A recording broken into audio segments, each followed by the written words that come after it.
How are you doing?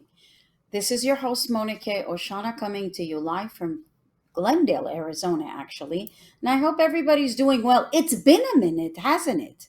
We haven't done a Monica show in a little bit. And I'd like to bring on the screen my good sister, my good friend, sister, BFF, Miss Elizabeth Zaya Estenson. She's with me. She's going to be co hosting. So I'd like to say hi to her online and bring her on before we do our monologue. Hello, sister. Hi there, Mona. Good to How see are you. you? I'm doing well, thank you. Good. I'm so happy we're able to do this dynamic duo program. Pauline Azista from San Jose, she's like, I love this dynamic duo. So thank you for that, Paulina.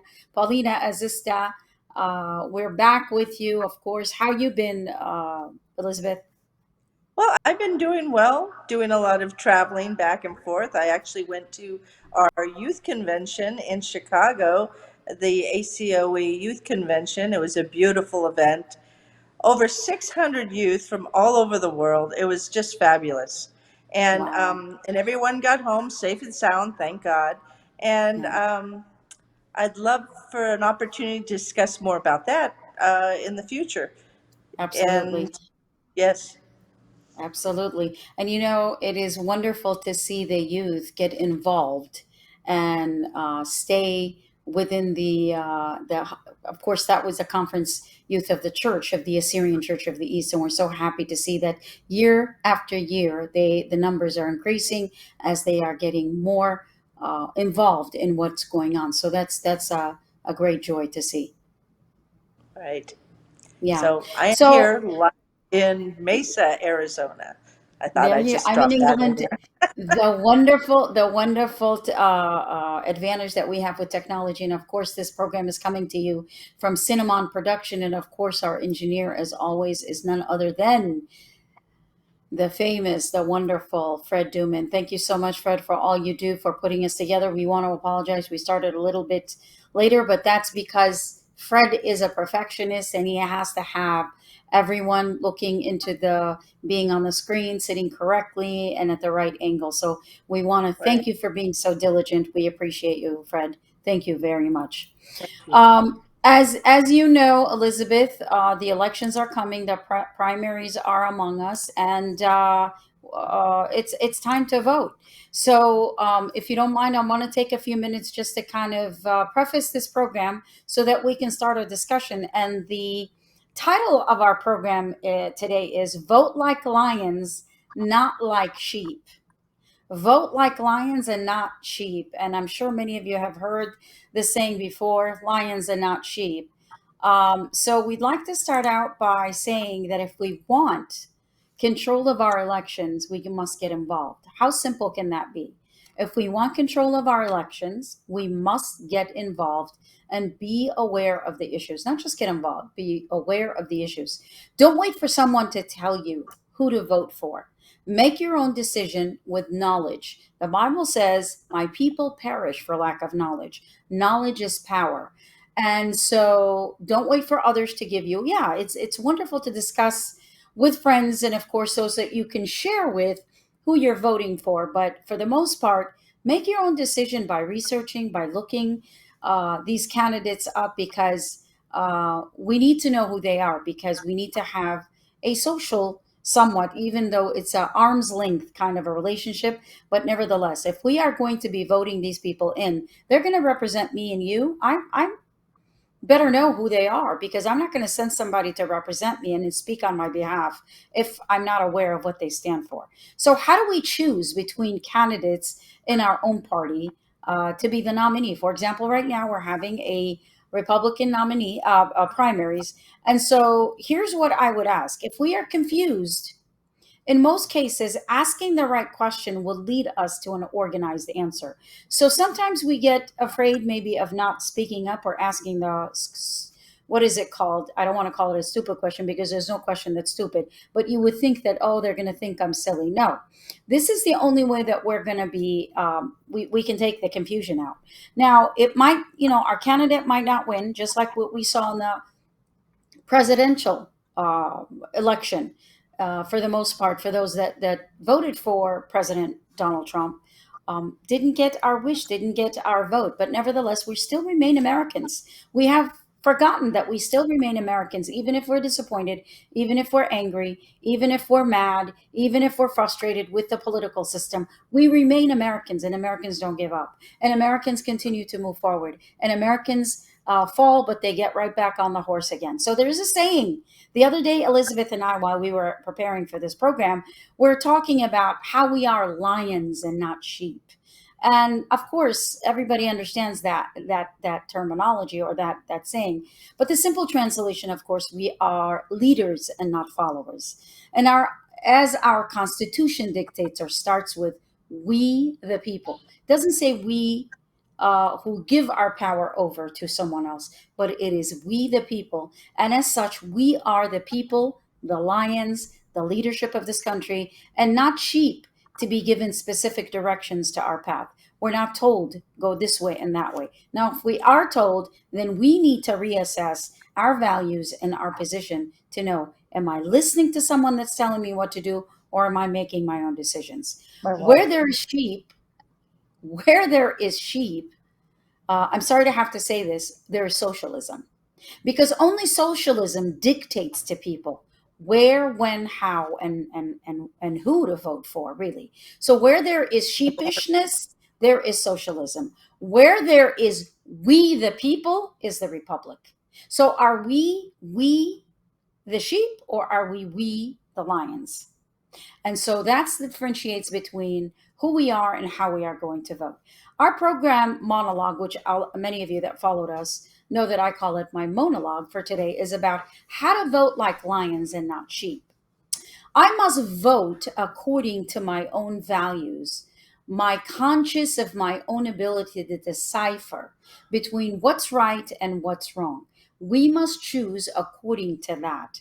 Now, I might have a sister that has totally different values, even though we were raised in the same household, my brother, my cousins, but nevertheless, our values matter and who we vote for matter. So just because my sister voted as such doesn't mean that I have to vote as such, because I have my own mind. Here's another thing that we seem to kind of forget. As a state, and as specifically here in Arizona, as Arizonians, we seem to be focused on the national level so much so that we're forgetting that we are a state within this country. So, state of Arizona is one of the United States of America. So, what we are not remembering or maybe making us aware. And I think the last election, more so than at any time during our lives as Americans, we just not discovered, but realized that our state is just as important as the national. The state elections are just as important as the national ones.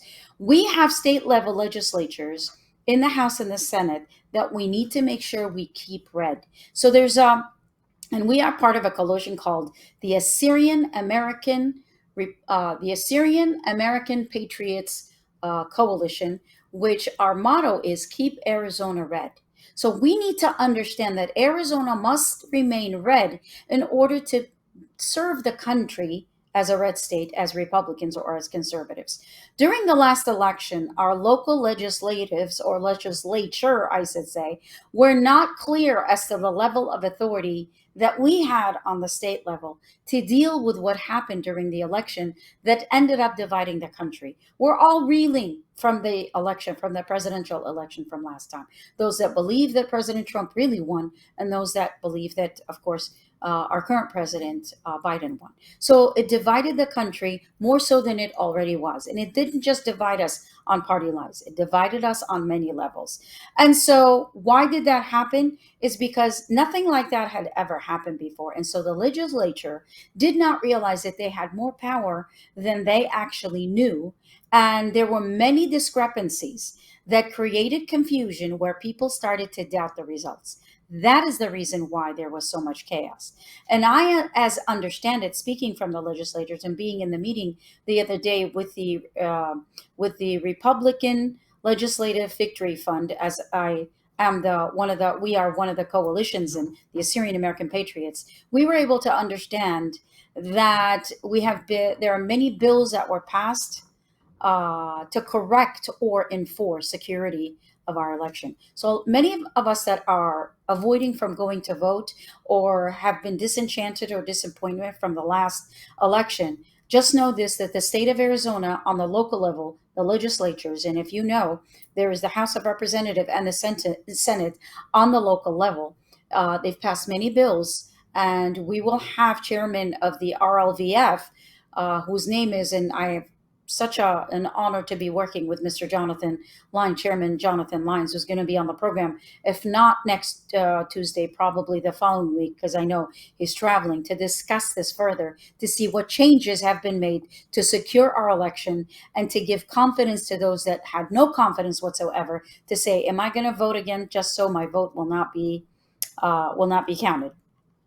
Now, my job and your job as constituents and as many Arizonan voters, I am making a decision based on my decision according to my research. For example, I'm choosing some candidates that are not, for example, endorsed by President Trump. As you all well know, the President Trump has endorsed some people and has not endorsed others, of course. And so those endorsements, some people will go down the line and say, maybe I will vote for those people that are endorsed by President Trump. Now, because I'm voting my conscience, my values, and my experience, I have to put that into the factor. And it's okay to differ from President Trump, who most of the Republicans voted for. And I know there were some Republicans that didn't. But for those of us that did vote for them, it's okay to have a variance. Because that we are living in a free society, we cannot act as robots and pacify our experiences or dismiss our testimonies for seeing great work done by legislators or those that we are voting for that we know personally. And it doesn't matter that I'm standing against the president or I'm standing against the endorsement. We are just basically saying, because we are the people, and I think President Trump himself would agree with that, because we are the people, we are to vote as we see fit for our state. And that's what we're doing. So as an Arizonan, I must vote on issues for my state, and who better to serve our state of Arizona than we, the people that are very conscious of what is going on in our state. We must understand that it was on the local level. Let's remember, it was on the local level that we must decide what's going on and put our own state, our own beloved Arizona in order for us to be able to get involved as Americans in this country. So if we don't put Arizona in order, how are we going to be able to vote in the country? And when we put Arizona in order as conservatives, as Republicans, we can hand over and we can at that point contribute to the rest of the country as conservatives. Because right now, as many of you know, Arizona is no longer a red state.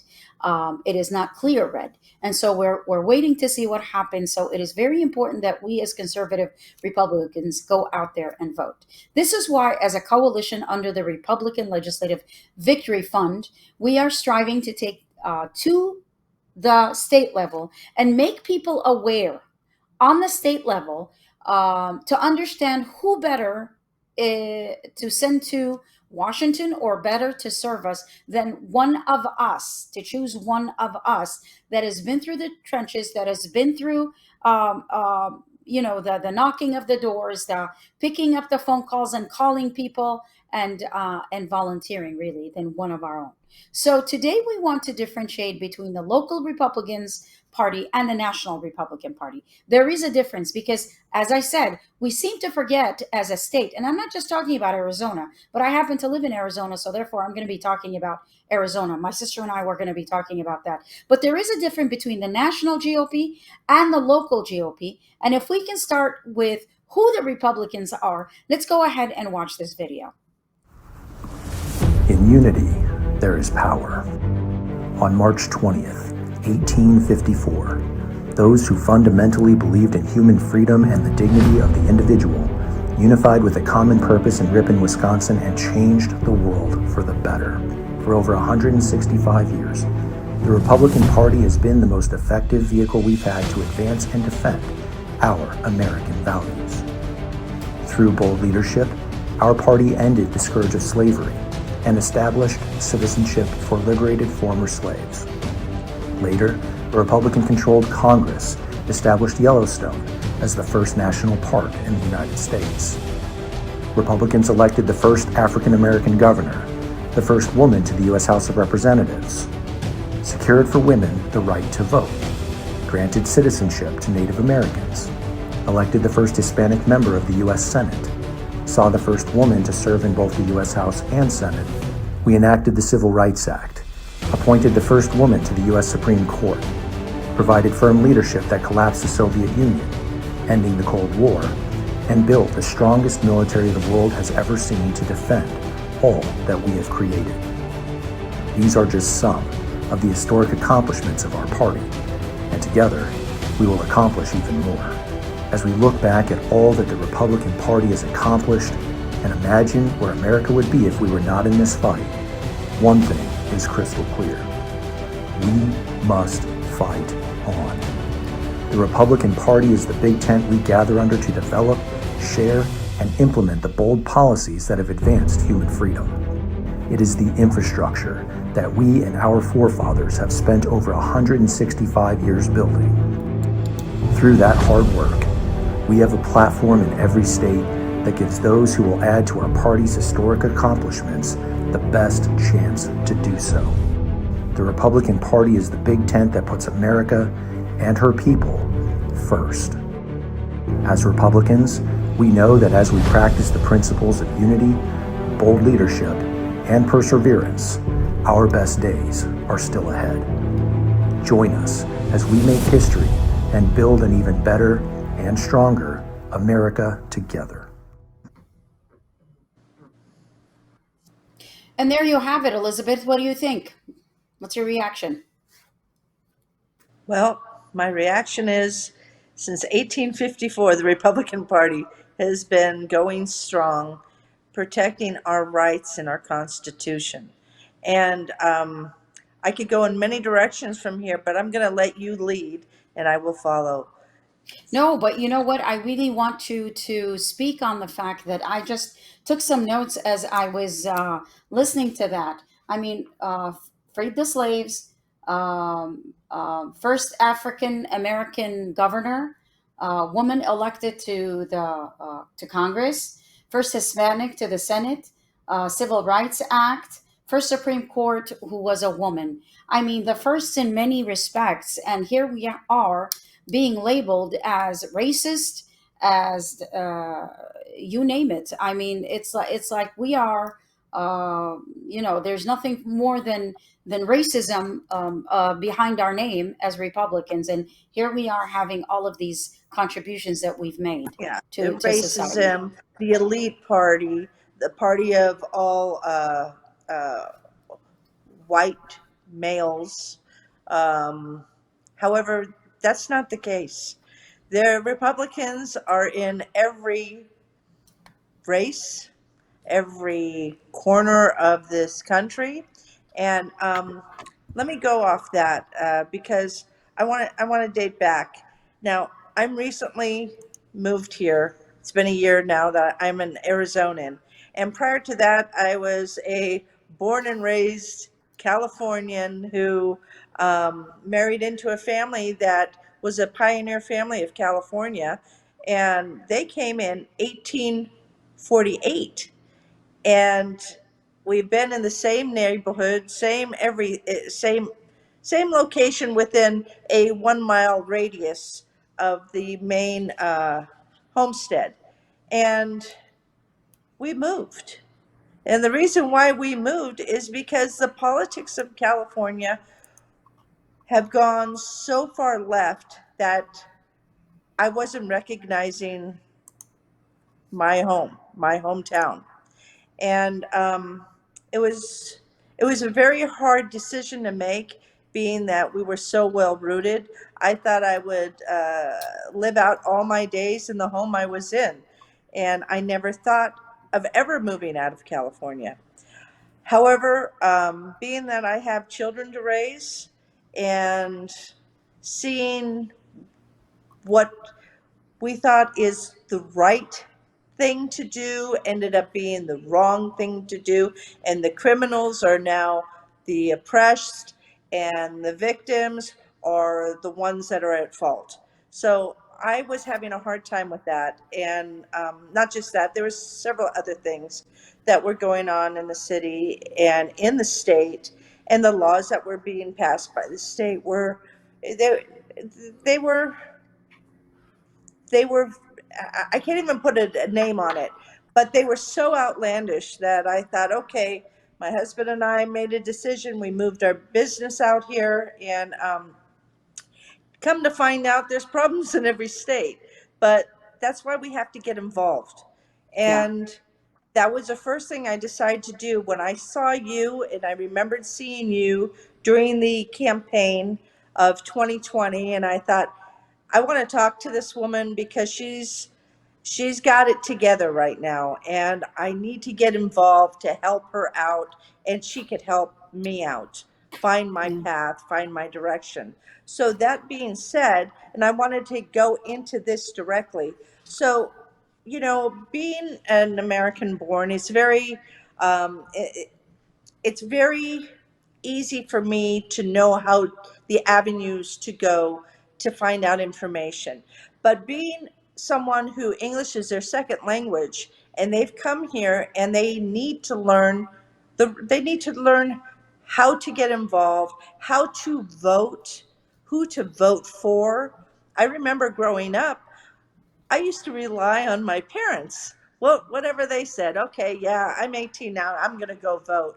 But I had no clue what was happening out there. Yeah. I was too busy growing up. And they were the ones being, engulfed in the news. My father every morning would start reading the newspaper from the beginning to the end, and the news was always on the TV.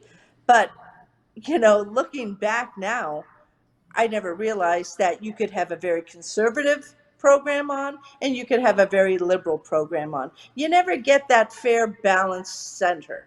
And so then fast forward, here we are in Arizona, and I got my first election information guide here. Ooh, there you I go. got my voter guide.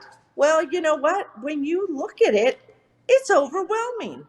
Yeah, And it I really is. and I know how to go through this stuff, but it's overwhelming. You have no idea where to begin. Yeah. So, like you said in your opening, lion, not sheep. So that means we have to ask the right questions. And don't be embarrassed to ask Yeah. those questions, because people are going to look at you and say, she has no clue what's going on, Yeah. or she doesn't know. Just tell her anything and let her be Yeah. on her way. But so that's where I go from there. And Yeah. what I found very helpful is when you see these ads coming across that there's campaigns everywhere. Every corner you go to, there are campaigning signs. Don't vote for them because they paid money to this one. Don't vote for them, or vote for this one because they're endorsed by Yeah. somebody you like. So that leads me to where you and I connected and started going to these debates. And back in California, I hosted a couple of debates, and they were very informative. People said, "What are you bothering yourself for?" Well, you know what? For today, Yeah. nobody likes their gas prices. Nobody Yeah. likes what's happening at the grocery store. Nobody likes the safety in our cities, or the lack thereof. So that's why you get involved. Yeah. And That's actually beautiful. That's a great testimony, Elizabeth, to say exactly it's not that hard. And you just showed a pamphlet, which is it can be confusing and it can be overwhelming for those people, like you said. And of course, speaking to the Assyrian immigrant community, it's very difficult because they don't know one from the other. And this is why getting them involved or getting involved with people like us and the coalition that we represent, of course, are Assyrian American Patriots coalition, so that we can educate, we can edify, we can pass on the lessons we've learned, experiences. And this is not just to give them a fish every day, but this is to teach them how to fish, so that they're out there, they can spot and they can decipher between a good candidate. And I'm not trying to, bash anybody, but between the candidates that are closest to my values and closest to my vote. And this is why, hopefully not next week, like you said, the week after that, we're going to have the coalition chairman actually here on the program. And hopefully, Elizabeth, you'll be with us. Jonathan Lyons, I don't know if you ever met him, but wonderful man. He used to head the Republican GOP coalition, the Assyrian American Coalition of Arizona. And so I had the pleasure of working with him then. It'll explain what's going on in Arizona, because if Arizona goes, we are not going to be able to, if we lose Arizona, by the way, and for those people, thank you, Fred, for that website. And I'm going to read some of the mission of the coalitions. But a lot of people don't know that in order to keep Arizona red, we must make sure that the legislatures in the House and the Senate, Arizona on the local level, stay red. Let me tell you where we are at risk. We are only one member in the House and one member in the Senate away from losing our majority. We have the majority in the House and the Senate on the local level, but it is only one member. So it is very important that we get out the vote, that you go out there and you vote. And if you're disappointed, get over it. If you're disenchanted, get over it. If you're angry, get over it, and let's go vote. Because the only way that we can show our choice is through our vote. And this is coming from an immigrant, legal immigrant for that matter, community that didn't have a voice, that lived under dictatorship, that lived under socialism, that escaped that community. And a lot of people will say, well, you're using you're using your pastoral. It is a testimony. I'm not using it to get to kind of monopolize people and to say, look at where I come from. But it is important that sometimes we say, I wish you could see what I've seen. Elizabeth, I know you're second generation Assyrian, and you've had the opportunities and the privileges that all Americans have, as we do as adopted children. But to lose the privilege of not voting, to lose the privilege, don't do it for yourself. Do it for those that can't. Just look at the countries around them. I'm not going to be one to say, I'll hold you with your hand and take you to the countries that don't have voting. But just the internet is a tap away. Look and study and see how many people don't have the privileges that we have to be able to vote, however that we are voting. And so it is a privilege that we don't want to lose in America. And like we said, we keep going back to the point, like lions, not sheep. We're not sheep, we're lions. So there are many, and I'm going to read some of this, the mobilization of communities through, and if you go into the Arizona, actually, it's the Republic Legislative Victory Fund, the mission, it says our 2020 RLVF Victory Path is people plan driven by date. 2020 is a critical year to meet and get to know the voters within our own neighborhood. And that's what the state level is. Our mission is simple: turn out Republican voters to win elections. If we believe that the Republican principles and values are the best governing principle for Arizona and our nation, we need to get Republicans elected at all levels. Arizona is one of the fastest growing states. By 2027, minority groups in Arizona will make up the majority of the population.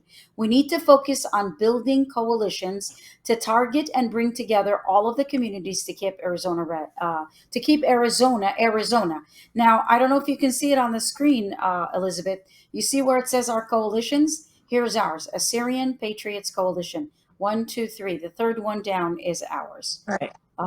Yeah. And so there's the Assyrian Patriots Coalition. That's where Elizabeth and I work. And you see right at the bottom there, if you go to that website, sign up for a coalition. So you can go and do the drop down menu, and you can sign up for, if you'd like to work with us, if you'd like to volunteer. Those Assyrian Americans that are living in Arizona, we would love to have you. Please go onto the website, sign up for it, and let us know if you'd like to be included in all of the emails and all of the activities that we're doing. And there is a lot of activities, Elizabeth, lately, especially with the election. Right. Yeah. It's really catching up right now. It was a quiet time for a little while, but now everybody's out there. Um, and our primary is August 2nd. So Yeah, just yeah. a August couple 2nd is days. coming up. And so for those of you, Fred has provided a QR. If you want to just point your camera phone onto that QR, it'll open up to the RLVF website. And if you'd like to join us, if you'd like to volunteer, if you'd like to join our groups, we would love to have you. We'd like to work with you. Sign up, and we'll get a message that says that you are there, and we will contact you. And whenever we have meetings or whatever events that we're having, we'll make sure to invite you. But here are some of the issues that we are dealing with, not just on the state level, but on the national level. Here are some voter issues: election integrity, border security, abortion, Second Amendment, the right to bear arms, and CRT, critical race theory.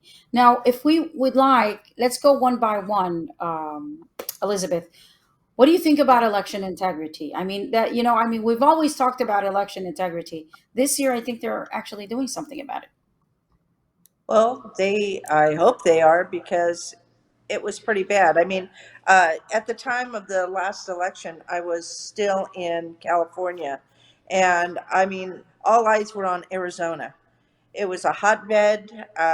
We didn't understand what was happening in Arizona, and we still don't really know what happened. However, there was a lot of inconsistencies, a lot of proven things. However, if you watch the media will tell you there's nothing to see here. However, when you're here in the state, well, in my area alone, I everyone I come in contact with says that there were problems here. And there are a lot of naysayers that say, no, there was nothing to see here. Um, but if you dig a little deeper, it might not be the most popular thing to tell the truth. People might not like you. If you do speak out and say something against what the majority of the people are saying, it did not happen. But I'm hoping that they come to the conclusion voter ID is a necessity. You use voter ID, I mean, you use IDs for everything. You want to go pick up a prescription, you got to use an ID. You want to go, where? I'm trying to think. Well, board a plane, of course, you have to use an ID. You have to use IDs for where. Sometimes, I'm trying to remember, and it totally escaped me as I'm talking about this, where you have to show your ID. When you're buying something, you have a credit card, boom, I need to see your ID. When you're writing a check, I have to see an ID. But a vote, you don't have to know who I am. I could come into the state and you don't need to know me. I Yeah, find that shocking that you can do that. Um, because that's one of our biggest rights as a United States citizen, to have the right to vote. absolutely. But Because, go ahead. no, no, no. I'm sorry. I was going to get on Now, one of my tangents, but I don't think it's necessary. no, but I mean, some people will say asking for ID is discriminating against the minorities. I mean, what sense does that make? I mean, like you're saying, if we were asking for ID for no other reason other than for identity, obviously, and for someone to prove that they qualify to vote, because having a green card, as many of us that come from the outside, outside world, having a green card, you cannot vote. In certain states, you can vote for the local election, but for the national election, you have to have your naturalization.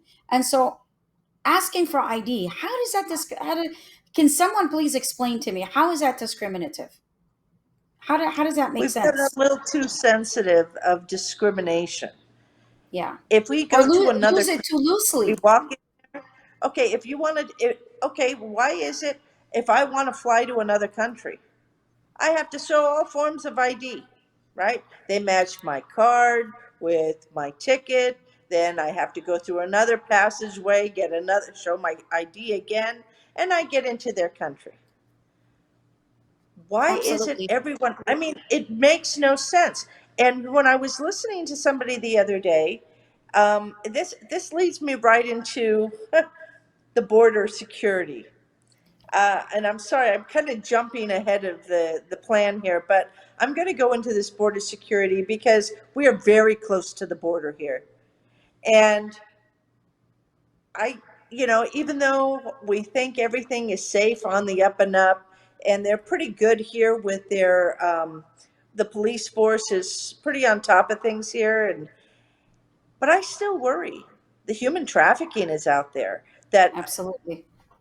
we don't know who's coming in. And for those people who think, oh, it's okay, they're the oppressed, they need to come, they're looking for something better.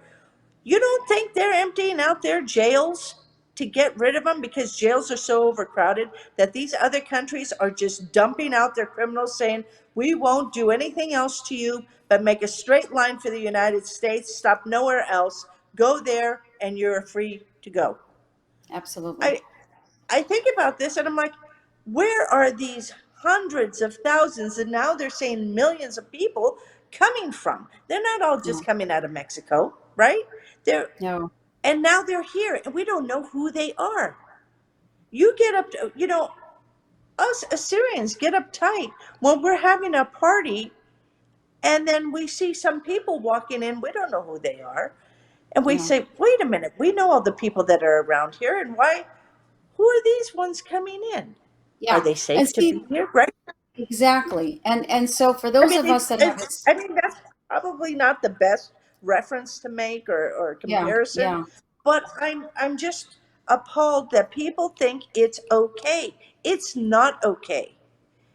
And when the damage it's doing to our infrastructure, to our medical system, our what the welfare system, the people mhm, here are struggling to live, but they're coming in and they're getting free medical and they're getting they're getting a place to live. They're not there. We've got thousands and thousands of homeless on the street that can't come in and say, hey, I need help. What happens to them? how about the baby shortage, the baby formula shortage? When we I had can't believe Americans, that that has Americans here in happened in the America, United yeah, States. the How American, is that the even possible? baby To formula say that shortage, there's and a yet on the shortage? border, in the border, they had plenty. At the border, they had plenty. Yeah. So I have been doing it's not a study, but when you're on social media, people are always sharing something with you. Yeah, I have a friend who lives on the other side of the country who just happens to be going back and forth with me every time he sees an event that's happened, a travesty, would some food corporation goes up in flames. He sends it yeah, to me. Okay, but I didn't see it on the news. But yeah, he found it some way and it made its path to me. And then I see another place, boom, a pork factory went up in flames. And okay, what's happening? Why are all these companies and processing companies going up in flames and there's no real reporting on it? Is something more happening that we don't know? That I don't know, maybe I sound like a conspiracy theorist, but but you know what? Right now, with all that's what's going happening? on, you can't help but think who's behind it, and that's exactly um, what's making us doubt everything that's around us. Right. It's very Yeah, hard to trust what we're hearing, what we're seeing.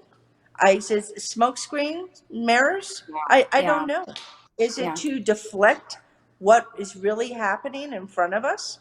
Like if you go, and I know those of you who are probably watching this show, hopefully you are, that okay, you go into Costco. Costco used to be an abundance of yeah, anything and everything you can imagine. yeah, Now, when you start looking at the shelves are more empty.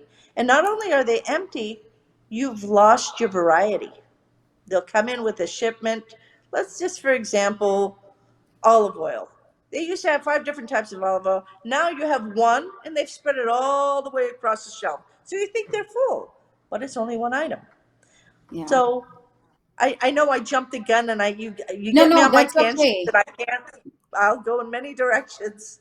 Yeah, I know So you're talking about, that was our next subject about the corral me border. back, bring me No, back, no, Mona. that's okay. But I do want to read what our sister Linda Johanna is just wrote. I know that some of you out there are writing who you want people to vote for, and we appreciate that.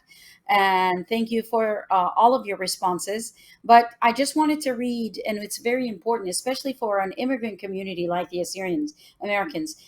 Linda is saying Assyrians have to understand the difference between the two parties to have a clearer perspective when voting for a candidate. Keeping Arizona red is the best way to follow and keep our conservative ways strong, which is so true because that statement in itself says it. And what scares me and what got me motivated to actually join forces to keep Arizona red is because in the last election we found out Arizona was first to go.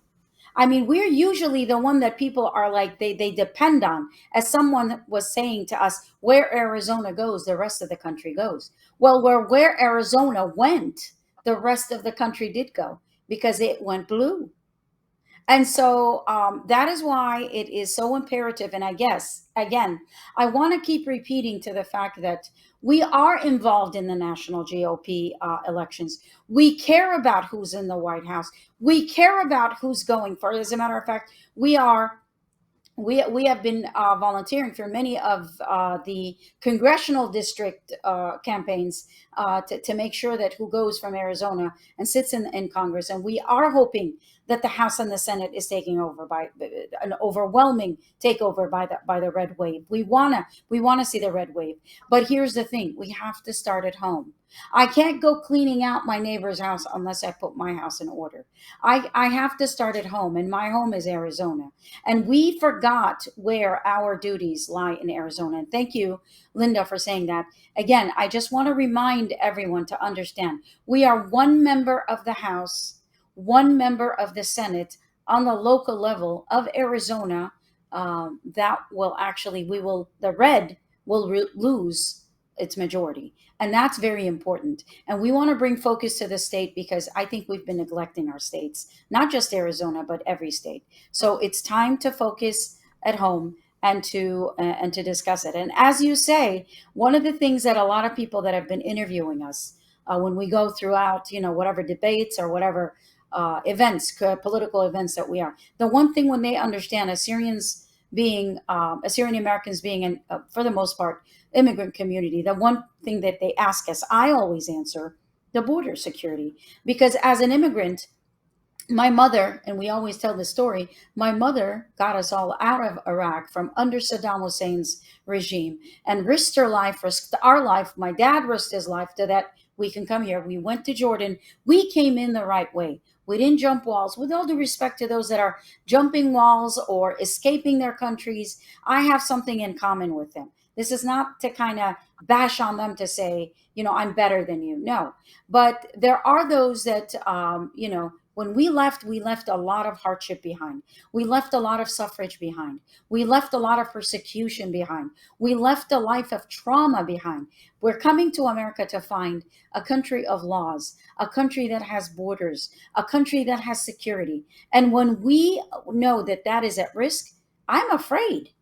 I'm afraid for my country. And as people will say, a country without a border is not a country. We don't have security. So talking about IDs and knowing who's coming across our borders, you hear these immigrants that, of course, they're stomping over one another to come to America. And here we have it, just like what Linda was just saying, that we need to understand the difference between the two parties. You've got one party that wants, and we'll get to CRT, which is critical race theory, teaching that America is no good, but at the same time, the whole world is stomping over one another to come in this country. What is that about? What is that about?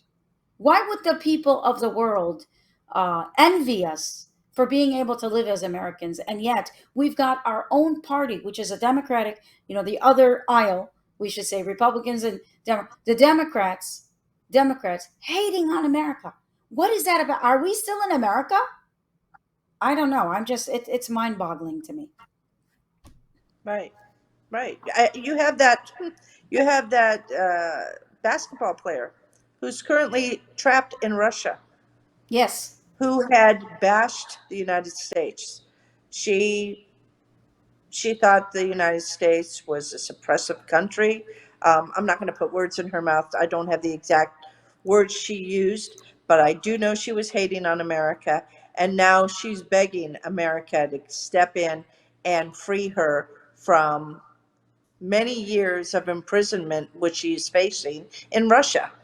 And for something that they take for granted here in the United States. Now, this critical race theory, I thank God that my children are no longer in the lower education years, um, to be trained to be trained Yeah. to say you're sorry for the color of your skin, to make you feel bad that you weren't born of a certain race. I Yes. know it's a very touchy subject. Um, I've heard several people, I have friends in all realms, that some have said, yes, we felt it growing up. However, I'm from an era in an area that we didn't see color. We knew that, Elizabeth's got black eyebrows and she speaks another language. We knew that, Kevin Wong was Asian, and we knew that somebody else, was Black American. Yeah. But we didn't see anything wrong with that. We didn't make a difference. We still played together. We went to each other's homes. We ate each other's food. We thought it was an exciting thing to Hmm. do. Oh, I ate Chinese food tonight, or I ate Ethiopian food. And that was not, it was a good thing. The Yeah. way they're pushing it, it's making you feel ashamed for who you are. And Yeah. it's the worst thing you can do. Yeah. Instead of taking pride in who you are, showing other people like us, Assyrians, we love to give that moment of time where we can say, I'm Assyrian. And they say, what? And then you go on to explain who we are, right? But I love that opportunity. And I think most people of different ethnicities do love that opportunity to talk about who they are openly. But with the CRT, I don't know enough. I know Yeah. enough to be ignorant about it. So I'll No, just that's okay. leave And that. I just wanted to mention that basketball player. I just quickly looked it up. It's Brittany Griner. And Right. the headlines right now, it's been 150 days that she's in Russia. And did you see that she wrote President Biden a letter stating that I voted for you, I believed in your policies, and I believed in all that, and I need your help right now, and get me out. And if I'm not mistaken, I think it was President Trump from the other side, from Mar-a-Lago or somewhere, says, see, if I was president, I would have already gotten you out. So there Right. you are. And he did. Remember those two brothers, also basketball players, Right. not sure what country they were stuck in. He got them out, and they didn't even like him. Right. But as a president who Right. represents the people, that Right. is his duty and his responsibility. And it's been Promise 150 made, days. promises kept. Yeah, yeah, Right. exactly. So a little bit about critical race theory. I know we're jumping the gun right now. It's basically the indoctrination of certain policies and omitting other policies depending on who's in charge. It's the authoritative mindset of blaming an idea or a style of life, or blaming someone's suffrage on a certain group of people and saying, "See, they caused it."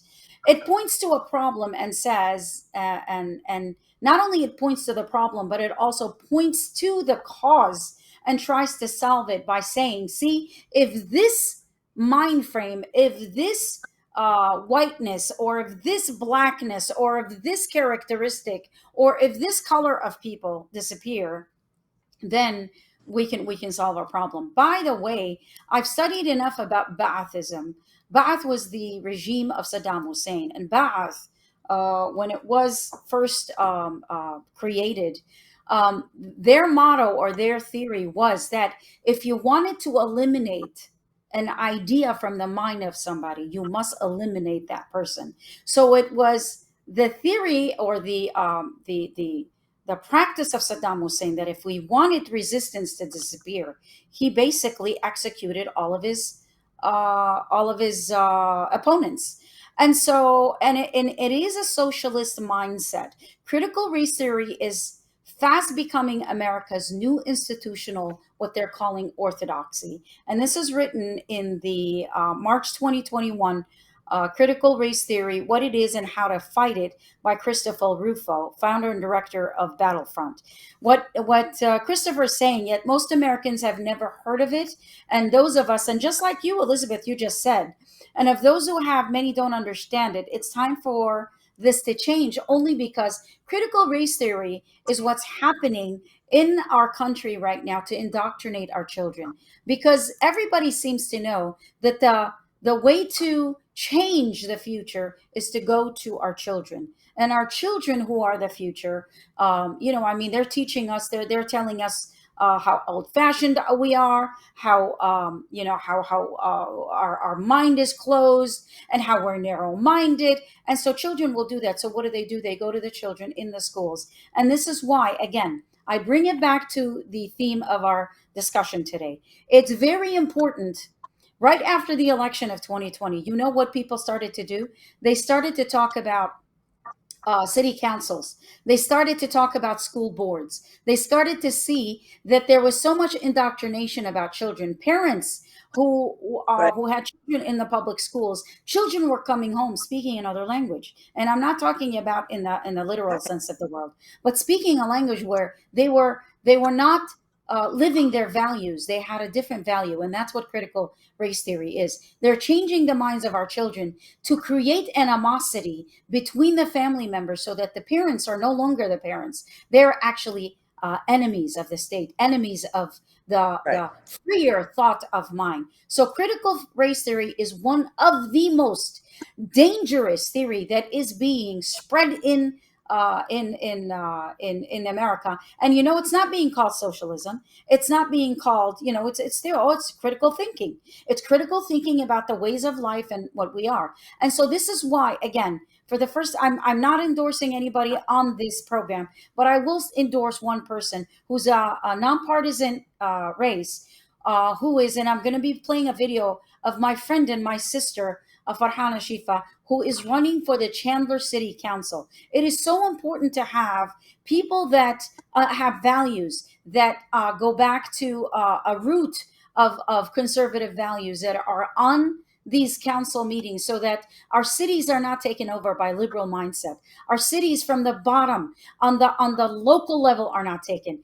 People, I'm telling you, there is a greater fight on the local level, in this case Arizona, because we're living in Arizona.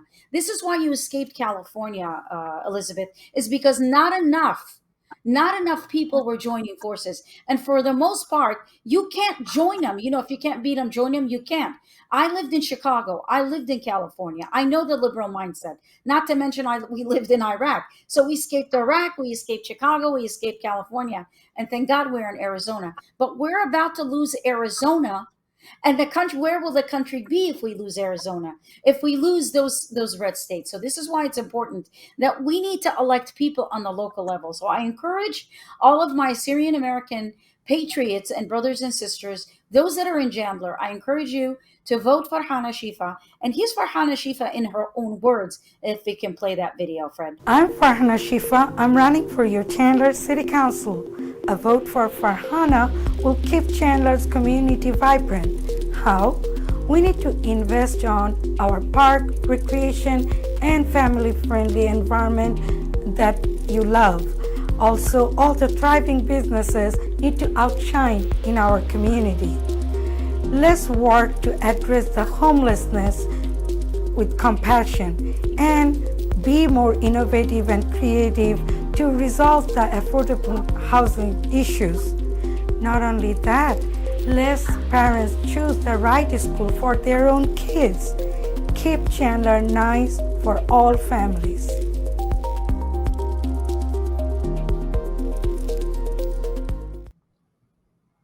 And it's very important that, based on what she was just saying, and Chandler, by the way, one of the most conservative cities in Arizona. And of course, The liberals will not sit back and watch it remain conservative. And so it's very important that we get out the vote and that we fight for to keep Arizona red. And so I know I'm raising my voice here, but I can't emphasize enough, as you can imagine, that it's very important that we do that. We need to get involved, and we need to know the issues, and we need to know how to vote. And so we need to educate ourselves. Well, they So don't make it easy for us either, though, Mona. They I'm don't sorry, make I it didn't easy hear. for us. No. Yeah, I don't know. Yeah, it's not easy for us. And you have several candidates running for the same position. And, you have to hear them all out. Some speak louder than others, some have more Yes. airtime than others. But like I said, it doesn't make it easy. So that's why we really have to make an effort to attend these events, the Yeah. debates. When you hear, okay, those people that know you're involved in this, they need to reach out to you more. I'm a new face here, so they really don't know me. But where I'm going with this is that there were two stronghold women that are running for the governorship. There are Hmm. several others, but they both had events on the same day. And I'm just going to be candid here. They both had events on the same day. One was endorsed by the former vice president, and the other one was endorsed by the former president. So they're running and they're campaigning and they're having big events on the same day. So what they're doing is they're splitting the vote. Yes. And it's very hard for us to come together as a community when our vote is being split. Hmm. And I think the Democrats are loving this because we have strong candidates, but we can't come together. Yeah. And the same thing happened when they were doing a recall. And again, forgive me for those of you that I keep talking about California, but that's where I know a lot more of what happened there. We had two strong Republican candidates going up against what is now Governor Newsom.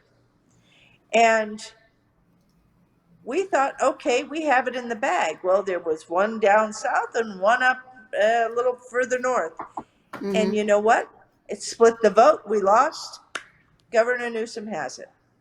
And so that's That's a great something that we example, really, Elizabeth. That is a great example. yeah. So what avenue do we take? What do we do? If you say you want your candidate and I say I like my candidate, here we are again splitting the vote.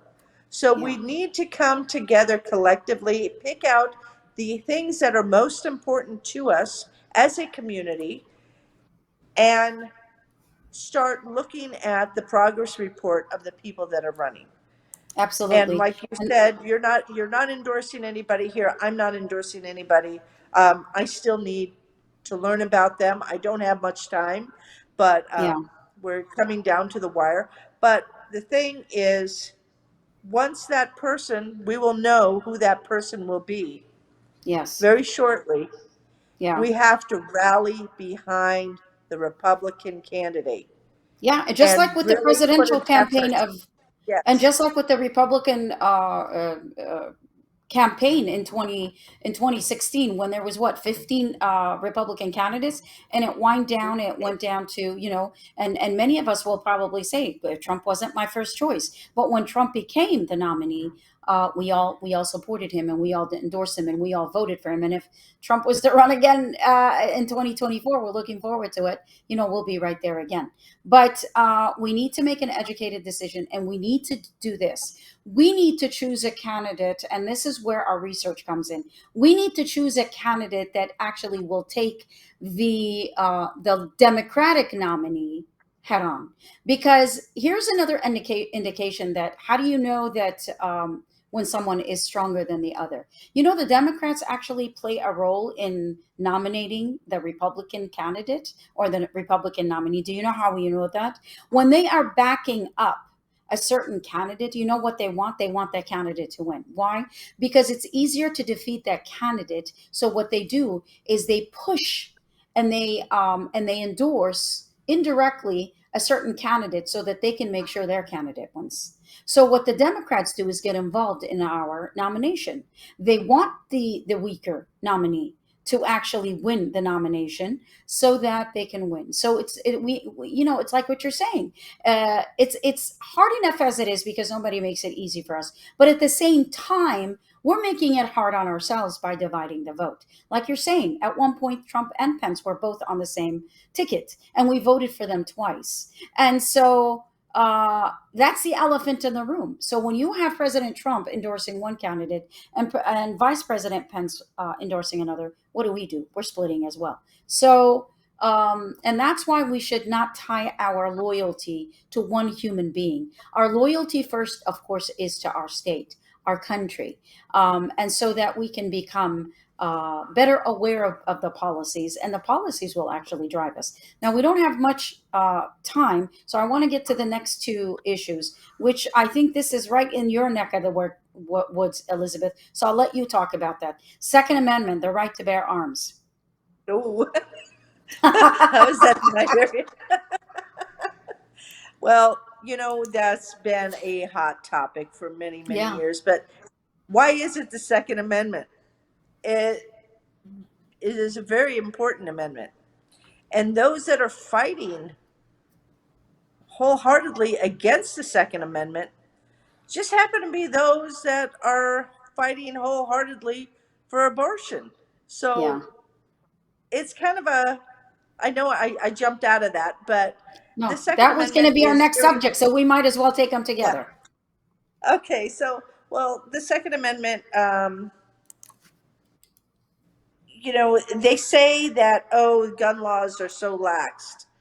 Well, my brother-in-law had a gun store in California, and let me tell you, it took, I want to say, 17 months to get their FFL, and Wow. that's the right to sell arms, and 17 months of inspections, in research and background investigations, and then training on how to take information on the subject that is buying a gun. Mm. I remember one of the big things that was a standoff with the entire, I shouldn't say the entire, with the neighborhood, because they were on a neighborhood e-list, and people were complaining, and some people were thinking it was great to have a gun store in the area. And so they were complaining that, oh my goodness, you're putting a gun store here, and across the street there's a liquor store, and about a half a mile down there's a high school. How can they put that there? Somebody's going to get drunk, go get a gun, and go shoot up the school. It's like, wait a minute, it does not work this way. It doesn't work this way. When you go to buy a gun, you go through a hold period. You get background checks, everything, and then if you don't pick up that gun in time, somebody is held accountable for this. Anyway, but that's going into the more, how to get a gun and whatever. But there's a lot of strong laws on who can own a gun. You can't just trade guns from one person to another. So the law-abiding citizen is the one that the Second Amendment is for. Hmm. Those that are not law-abiding, that could care less about the Second Amendment or your First or your, even all the way to your 25th, which some people are Yeah. talking about right now, but they don't care. They're going to get a gun. They're going to get a gun from many different places. And those guns don't always happen to be registered to somebody. There's a lot of Yeah. guns on the black market. And they're the ones that are taking these guns, using them for the wrong purpose.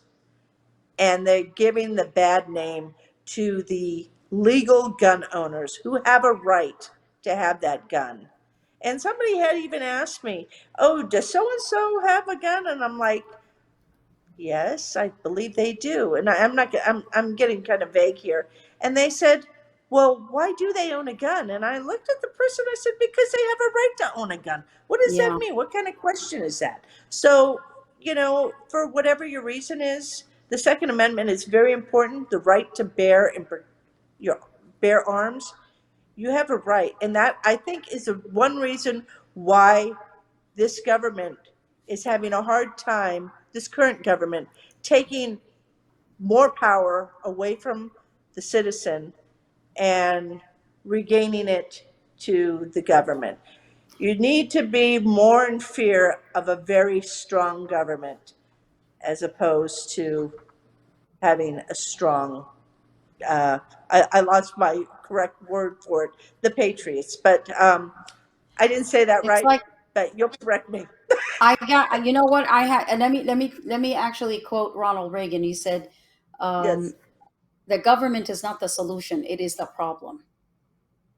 correct. And so, There you go.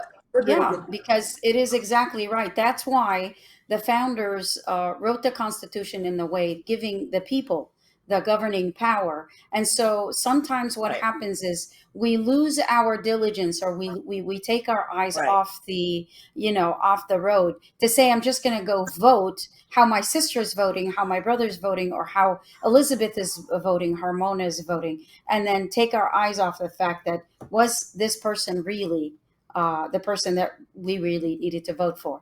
And so, and that's how we grow the government. We grow the government by our negligence to understand that if we don't know who we're putting in office, and that's why, again, I come down to the fact that we need to take care of our state. And it is in the state, if we remain red, just like with Chandler, Chandler is one of the most conservative cities that we have in Arizona, but unfortunately, it's being attacked, it's being targeted, it's being focused on because conservatism must come down. And so we're sitting around and we are not noticing because we're so busy focusing on the national level of what's going on. We're forgetting about our state. That's why it's important to get involved. And last but not least, of course, you mentioned it, abortion.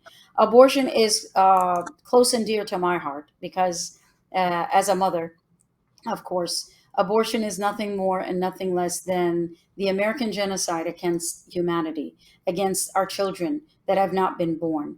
And so, someone on Facebook, when the decision came down, and I shared it, someone came down and said, "Oh my God, my bodily autonomy is going to No, is being taken away." You know, bodily autonomy doesn't. I mean, there is no bodily autonomy after you have a child growing in your womb, and especially with us mothers, especially coming from the Middle East, there is no question that since conception,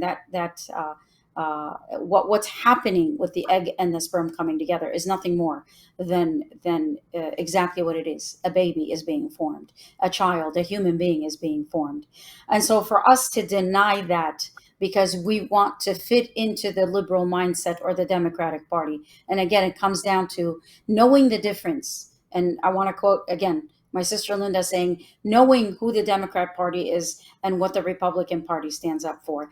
And so right now, it is so wonderful that we are seeing, and I want to be able to kind of wind down and end the program with this, in the fact that in the last couple of years, and I'm sure this is a great announcement for the Republicans, 1 million Democrats switched over their party, actually switched, not from wow. independent, from Democrat to being a Republican. And a lot of them are minority groups that have escaped oppressive governments that have come to this country. And as you're seeing, the awakening of not just, I mean, for Assyrians for the most part have always been conservatives. But I mean, the Latino community that we're seeing is phenomenal. They are finally waking up and saying, "Why am I in the Democratic Party when they're only using me when they need me?" Mhm. uh, and as soon as they're finished with the vote, they don't remember who I am. So a lot of the Latinos are switching because they are truly conservatives. Most of them are Christians, and they know that their values is in the Republican Party, as are many Middle Easterners, hopefully. So we are looking to see if this election cycle will prove that it was going to be one of the biggest, one of the greatest red wave. So let's hear it for the red wave. Yes.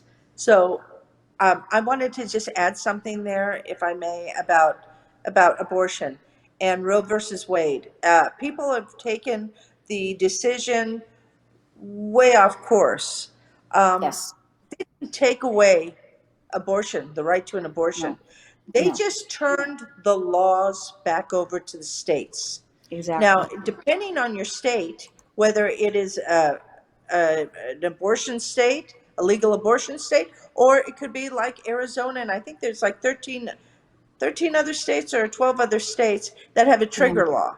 And that trigger Yeah. law puts that law into effect immediately. However, you have corporations that are paying for their personnel to travel to have abortions to states that are legal, which I think, wow, you're, you know, they don't pay for somebody who has a life-threatening disease that needs a cancer transplant of some sort uh, to go from one state to another. Insurances don't cover that. Majority corporations that I know of don't cover something like that. But why are they publicizing abortion as though, and you hear these celebrities talking about it was the best thing they've ever done. And I just got to Yeah. go there for just a second, if I may. You know, I Sure. have a very close person to me that just struggled through a pregnancy, and they were so excited about this pregnancy. We all were, and the baby, after complications, lost its ability to fight anymore, and the baby, they ended up losing the baby, and she had to go through so much to complete that miscarriage, and I even said to her, I said, "Can you believe that people elect to do these things?"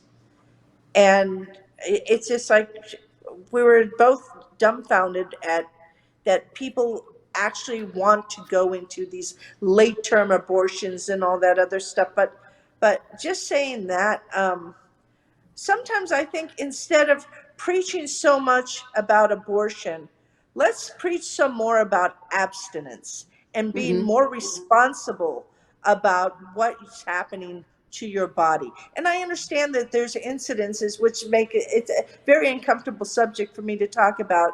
There are instances where the mother is in harm, or that it was the result of an attack of some sort. That's a different element here that is happening. And I know that there's laws for that. Yeah. So we need to stop indoctrinating our children, saying our girls, our young girls, age 13, 14, that are singing praises about abortion, that they're abortion rights. Let's start teaching them abstinence and the Absolutely. right And way to so, go. yeah, and this is why when someone was saying to me, they're taking away from my bodily autonomy. Your bodily autonomy is, before you conceive. When you start having a baby growing in your womb, your bodily autonomy, not that it disappears, like you're saying, in the case if there's, if the life of the mother is at harm, or if there's an attack, or incest, or things like that. But abortion, really, this decision should not be made so lightly. And the Supreme Court decision actually is not making abortion illegal at all. It, however, is sending it back to where it should have always have remained, which is Right. at the state level. And this is why, see, with the state level, Arizona will decide what Arizonans will vote for. And this is why Right. it's so important, again, to get involved in the level of our state, to understand what these decisions mean. The Supreme Court judges, by the way, happen to be Christians. And a lot of people are taking this out of context and saying, oh, because they're Christian, they want to make us all Christian. They want to convert the whole country into a Christian. No, it's not. It's not a matter of Christianity. We are proud. I personally am proud that the judges were courageous enough, and they were Christians, but they were more courageous to speak up and to correct this mistake that no one dared to touch. And that's one thing I want to touch on, to say thank you to those judges. We that come Right. from the Middle East basically have conservative values, and this should bring joy to all of us. And so I don't seem to understand those people that are standing on the left to say my bodily autonomy, or that they're taking my rights away. What rights? What rights? They're taking it, giving it back to the states, and the states can do with what they want. The states that you're living in is exactly telling you exactly if they accept or not, like Arizona. By the way, the other thing that a lot of people talk about, science, and this is another subject, of course, with COVID. Oh, you need to follow the science. Well, the science has proven that at 15 weeks, a baby feels pain. A baby starts sucking their thumb. A baby is in the womb. What else could be growing in the womb? The womb was designed to carry Right. a child, to Right. recreate a human being. So when you are killing, when you are aborting that baby, it's killing that baby that is feeling pain. So if we're going to follow the science, let's not be hypocritical. Let's not speak from both sides of our mouth. If the baby's feeling pain and it truly is a baby, let's call it a baby, a child, a human being, and no one has the right to take away the right of that voiceless child that is still in the womb, that is not born. And so I am so happy and grateful that genocide in America, the children's genocide, millions of children have died as a result of this genocide. And so even though it's not being, it's not illegal to have an abortion, but it is being, in America, only 14 states, I think, have It illegal isn't abortion as readily available as everywhere. it was. Yeah, yeah. Right. And you're absolutely right about these companies wanting to pay for people across, to cross the border, and yet you have people dying in refugee camps, and you have people dying from, from sickness and disease that is more serious, for someone to choose not to have this child, when other people that don't have children are dying to adopt. I mean, Dying to imagine adopt. if they could just have that child and give it up for adoption. How much more beautiful would this family of God be, so that we can see each other, and we can kind of, it's not just a matter of giving birth, it's a matter of raising that child. I would have loved, and I had told my husband before getting married, I told him that if I'm unable to have children, or if we are not able to have children, I have no problem adopting, and I would have adopted children at any cost. But I'm glad that we are where we are, and go out there and vote. Don't forget, August 2nd, the primary will decide who the nominee is. And once again, if we can show that website for the last time, Fred, of the coalition, for those of you that would like to, if you have any questions to ask us, and to see, to kind of get involved in what we're doing with the coalition, with the Republican Legislative Victory Fund, please go to, and if you can point your camera to that QR, send us a note. Tell us you want to get involved. And it's not just one coalition. I happen to be mentioning the Assyrian American Coalition, but there are many other ethnic coalitions we'd love for you to join and to help us out. In about 2 weeks, Chairman Jonathan Lyons will be with us to clarify and maybe even take some questions. So thank you all for tuning. Elizabeth, it was wonderful. We got to do this again. We got to make a habit of it. Thank you. Thank you. I know that Fred missed you a lot. I know he was always asking about you. So great to have you back. I think we might have lost Elizabeth there. I think she's frozen. But in any case, thank you all for tuning in. Please tell your friends, share the program, like us on Facebook. We're also on Instagram, and I don't think we are on Twitter just yet. But we'd love to have you come to the program every Tuesday. We'll try to have it 8 o'clock Mountain Standard Time, with the exception of course, today. We had a little bit of a technical difficulty, but we love you. Thank you so much, and shlama.